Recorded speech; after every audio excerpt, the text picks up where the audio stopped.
Hallelujah. Amen.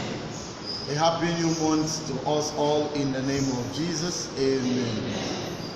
Come, let us worship God. Let us sing to His glory and praise as we sing from the Revised Church Hymnary number 1. Holy, holy, holy.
Among the gods, who is like thee? You are the Almighty, the Father of all creation. You made the heavens and the earth and everything in them. You are holy. Lord, we worship you in the beauty of your holiness. We give you all the glory, all the honor, all the worship and praise for who you are and who you will ever be. We ask that, Lord, your name be exalted forever.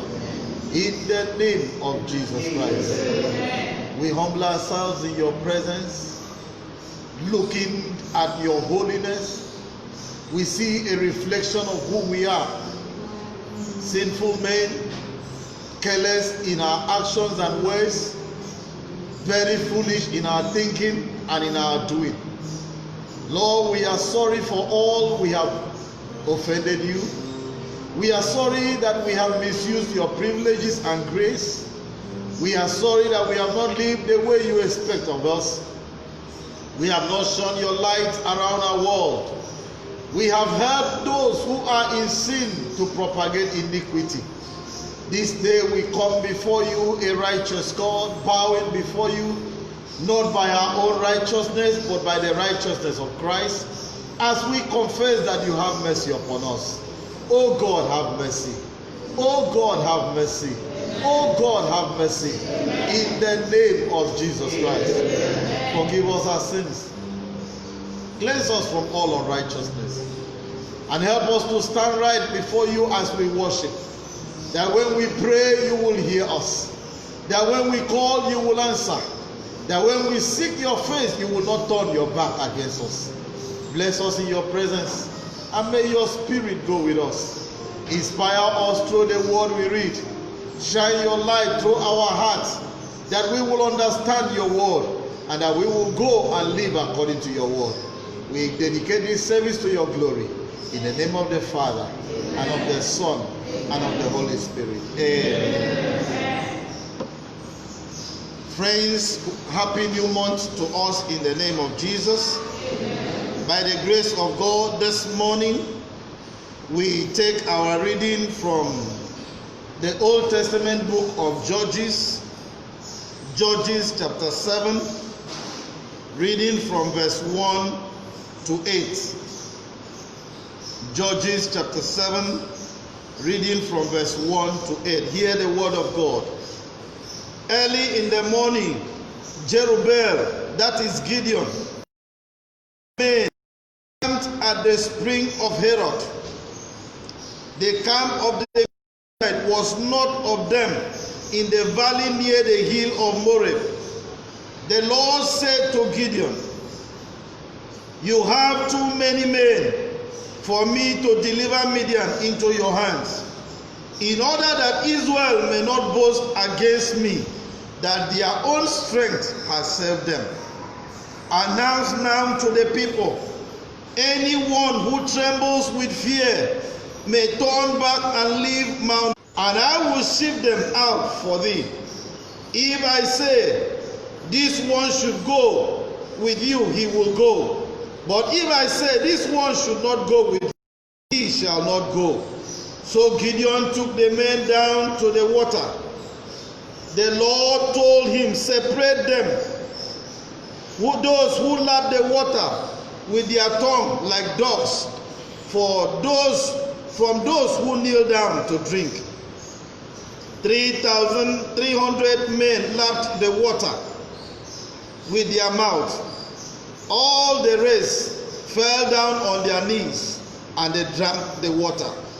The Lord said to Gideon, "With these 300 men that leap the water, shall I save the Midian into your hands? Let the others go away." So Gideon sent the rest of the Israelites to their tents, but kept the 300 who took the water with their hands, and they took over their provision and trumpets and other things. Now the camp of the Midianite lay below him in the valley. Now the camp of the Midianite lay below him in the valley. The Lord bless the reading, and to his name be all the glory, power, and praise, now and forevermore. Amen. Beloved, this morning we are talking on a theme that says standing out for the master's use. Standing out for the master's use. In the past 2 weeks, we have been talking about how are you standing before the Lord. We were guided through the scriptures to know that it is only those who have been cleansed, it is only those who have prepared themselves and are made holy by the Lord that can be used by God. We will look through the conditions in Psalms number 15 to show those who are prepared and qualified to stand in the earthly church, and also they are also prepared for the kingdom of heaven, which God is preparing for his church. So now, having been prepared in that direction, it is now time that God wants us to stand out from the multitude, from the crowd, from the people that are in the church, from the people in our society. God is looking for people he can depend on. God is looking for people that he can trust. God is looking for people who are willing to do everything for the purpose of the master to be fulfilled. From the scriptures read this morning, the Bible says it was time for battle. Gideon needed to lead the people for battle. And God said, gather the people. So he gathered a lot of persons. The Bible says they were 30,000 men ready for battle. They were well prepared. They were groomed for battle. Their minds were set. Their weaponries and provisions were all made available. And when it was time, Gideon had gathered them before the Lord and said, God, we are set to go. He needed God's approval and blessings for his presence to go with them. So on that day, God looked at the people and said, if I allow these people go in this number, I have already promised Gideon that battle is going to be victorious for him. The people would think their strength has done this. The people would think they were so strong, they were so prepared. That is why they succeeded. I cannot let them go this way. Tell the people, yes, they are all prepared in their numbers. Tell them that the Lord said, if you are not sure of yourself, get out of the group. And surprisingly, the Bible says 22,000 men came out. How did God say it? Those who trembled in their hearts, were fearful, those who were not sure that they were good enough for the battle. Now in the church of God, in a big house like we read in Timothy, there are various vessels, articles of gold, silver, and wood and clay. And God is saying, among all these things, among all this multitude, there are people that are not ready in their mind to go. Tell them to step aside. That was what happened that day. The people are so many, God said, I will still give you victory, but not by their hands, lest they boast. I want you to send out some people. How do we know those who are not prepared? How do we know those whose minds are not for this battle for the Lord? And he said, if your heart is full of fear, step aside. I imagine them looking at themselves. If I go now, what will they say? People know me to be a mighty man. People know me to be ready. How will I do? But behold, 22,000 stepped aside. And Gideon said, go away. Go back to your tents. And they left. 3,000 men was left. The Bible says they stood, they were ready. 10,000 of them, they were ready. They say, yes, we are the mighty men. We are ready for the battle. Yet God still knew that not all these people were good enough for the battle. He knew those who belongs to him. No wonder the Bible says in 2 Timothy that the foundation of God standeth sure, with an inscription that the Lord knows those who are his. The Lord knows those who are his. The Lord knows the motives of our hearts. The Lord knows our thinking. The Lord knows us. The Lord knows everything about us. In the multitude of the crowd, the Lord knows those who are his. So friends, as we are listening, can we begin to ask ourselves a simple question? In the multitude of all those who are God's people, who? So God said, the men are still 10,000 of them. Take them to the water and I will separate them for myself. So they went down to the water. I begin to imagine that God had rested the power of thirst upon them. They were so thirsty of water. And as they go to the water, God did not say, you, drink the water by lapping. God did not say, you, fall down and drink. But God gave them thirst, that their heart were eager for water. So when they saw water, all of them rushed for water. Gideon said, go and drink. Everybody rushed out for water. When they got there, some lie down flat, put their mouth and were drinking. Some knelt down and were drinking. Some bowed their head, they were drinking. And yet, there were other groups that carried the water in their hands and they leaped like dogs. They lapped the water like dogs. And God said, separate me those ones. Now the thing to note today in this hour of ministration is that in the multitude that are in the church, there are people, there are others that will be kneeling down. Yet there are certain people that are eager, they are alert, they are conscious, and they are ready to be used by the master. So this morning, which group do I belong? Which group do you belong? They were drinking. They were trying to quench their thirst. And God started separating them. He knew their heart. He knew their understanding. He knew their plans. He knew their mind. Even though they were not among the 22, yet many of them had fear in their heart. Yet many of them were not convinced they were good enough. So God separated them for himself. Only men, the Bible says, 300 men were able to stand. What were the significance of their characters? Those who knelt down and bowed their heads, they were not conscious. There are those kind of people that enemies can take them unawares because they were not alert, they were not conscious, they are at ease at Zion. You are going for war and you are your enemies, and yet you kneel down and bow your head and you are drinking the water. You forget yourself. I imagine them bathing the water. I imagine them forgetting that they were for war. They forgot themselves. They were busy over other things. They were busy drinking water. I imagine them shouting, "Water is life. Let me drink, let me bath, let me refresh myself." They forgot the purpose for which they left the camp. They knelt down. They soaked themselves in the water. They forgot themselves. And yet the other ones, they were lapping the water. Their eyes were spreading. They were alert. They were looking. They were wondering, is there anybody coming? They were cautious. If you have ever seen a dog lap water, a dog can never bury his face. As he's doing it, his eyes is searching. In case you do that, the dog will run away.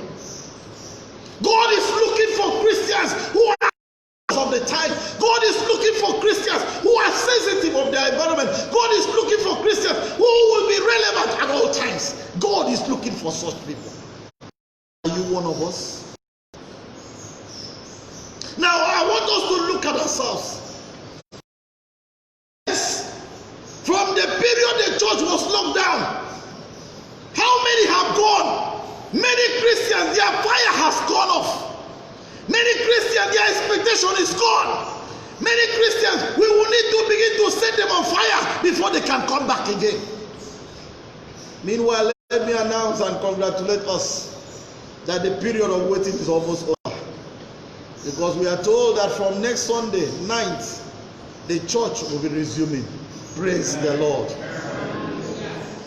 But how many will come back with the same fire that they went away? Many have become so cold. We have lied down. We have forgotten ourselves. We have drank the water of holiday and have forgotten ourselves. But God is looking for those men, those women, those people who will be relevant even when the church door was not open. They were relevant in their homes. They were relevant in the society. They knew that it was a battle and they were at the point of their lives. God took out only 300 men out of the multitude of 30,000. God took just 300 men. If God comes to the church and decided to select people today, from the pulpit, from the pastor to the members, even at the congregation, are you sure you will be among those God will choose? What are those things that God will see in me? What are those things that God will see in you that will encourage God to choose me? That will encourage God to choose you. The Bible says in our text, God said the people are too much.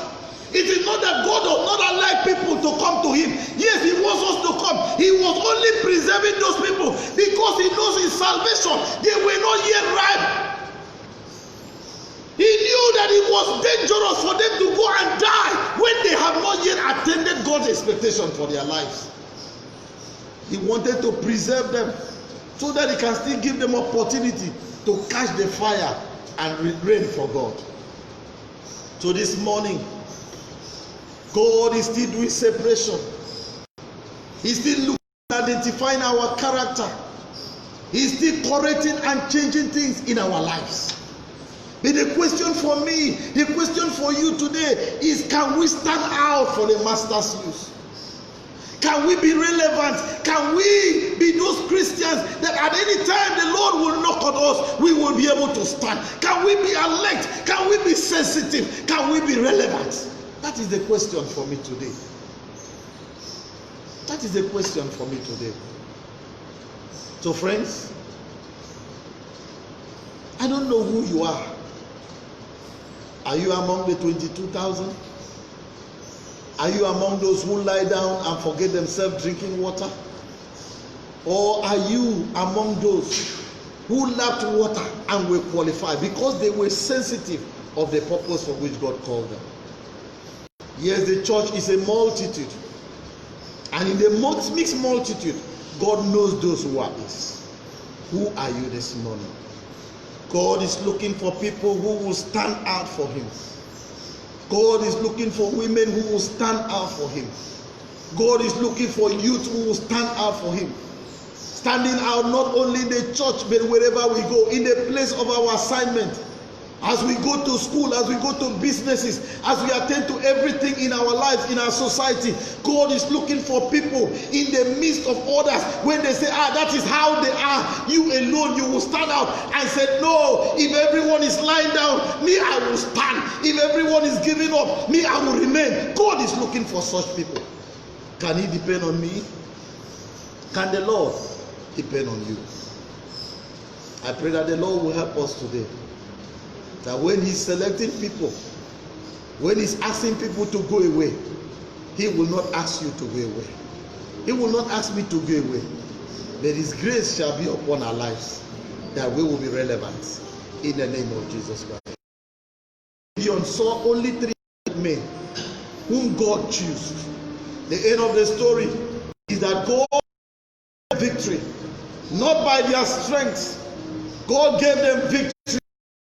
Anything, because He has seen people He can depend on. God wants to depend on us to affect our generation. God wants to depend on us to affect our age. God wants to depend on us to affect the church. That in the midst of the multitude, He is looking for somebody. Can you be that person? Let us pray. May the Lord on you. As the keyboard give us that music.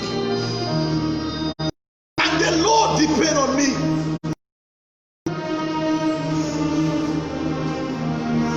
Can the Lord depend on you?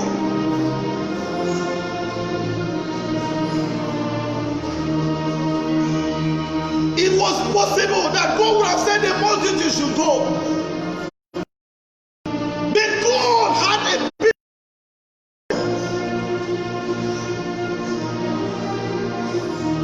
I want you to pray for yourself this morning and say, God, help me today that I will be a dependable person to look up to.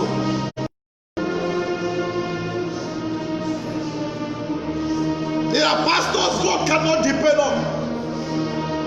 There are men and women God cannot depend on. They are the multitude.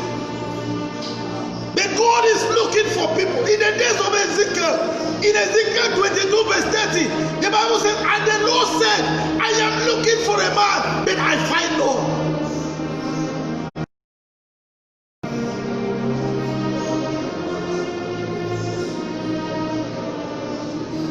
Ask the Lord today to depend on you. As He begins to separate and select people, let Him find you worthy to be used.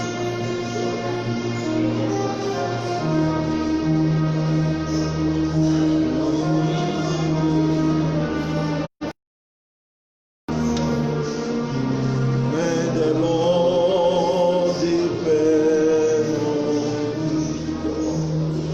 In the mighty name of Jesus Christ. Father, we thank you for your word this morning. Many are called, but few are chosen. Those who are chosen because they have prepared themselves for the Master's use. This morning again we gather from different corners of the earth under heavens, presenting ourselves again to you. Everything that would have caused us, Lord, not to be good enough for your choice, today we ask that you take them away from us. Every lukewarmness, every carefree life and attitude, every love and lust of the world, every blunt vision and focus, this morning as we arise to you, Lord, we ask that you cause us to be conscious of your purpose for our lives. Set our heart aright with you and give us direction, that when you choose among men, we will be qualified to be used of you. In the name of Jesus Christ, we pray, oh God, that you bless us today as we begin yet a new month. Bless us, Lord, as we hear and receive the news that your church shall be free to gather again from next Sunday night. Thank you for every preparation that you will put in place before Sunday. We pray that as your people come back, Lord, even those whose fire were going out, you will rekindle your fire in our lives, that we will burn and burn and burn to your glory. Bless us today, and as we continue to love and serve you in our world, may our light continue to shine to the ends of the earth. Thank you, Heavenly Father, for in Jesus' mighty name we have prayed. Amen. Thank you, friends. May the Lord depend on us in the name of Jesus Christ. God bless you.